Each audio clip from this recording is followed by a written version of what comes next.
This is just to fill in a few gaps in what I've been saying in a couple of other videos. Quite often, with a prayer like the Jesus prayer, we're asking for God to have mercy or compassion on us. But in our prayer life, there are so many other things that we should be asking for God's compassion to flow on, in, and through. And okay, praying for God's compassion to flow in and through us is a good start, but sometimes we can use that form of prayer to pray God's compassion on troubled things. One thing it might be a good exercise to do is first pray for God's compassion on us, to then pray for God's compassion on somebody we love and are close to then move on to pray for God's compassion on a situation that we think is important or that we have some connection to. Then maybe to pray for God's compassion on some situation that is more distant.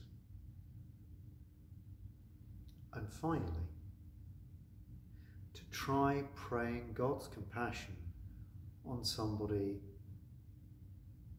that we find it difficult to be compassionate towards. Somebody who irks us. Somebody with whom we don't get along well.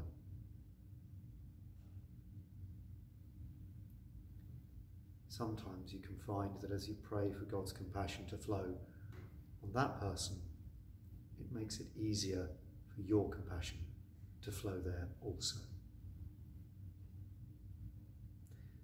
The other thing is the little bell that I use. It's actually a Tibetan singing bowl.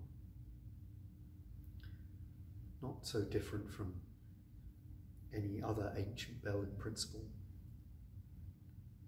Lovely worked piece of metal with a true ringing sound. And one of the reasons why I like to use this bowl to pray with, to sound a note at the beginning of prayer, other than I feel it connects me with the long Christian tradition of bells calling to prayer, is the purity of the sound. That ringing, a one pure, true note. A bell is never out of tune. It just sounds its note, pure and true, all the time. I think that's why it's a very appropriate instrument to call people to prayer to.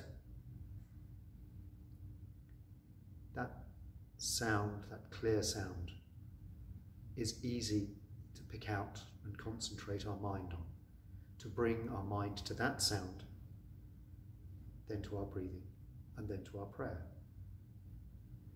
And when we hear that sound, that we return to that sound, and then return our senses back to the world again.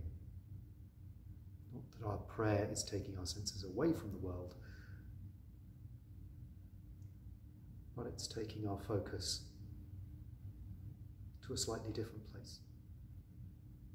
And that we bring our focus back to our everyday place through the medium of this bell.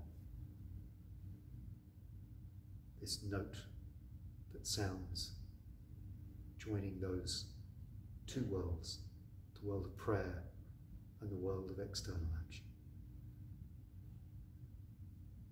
So, that's my explanation and my suggestion for the possibilities of praying in a reflectful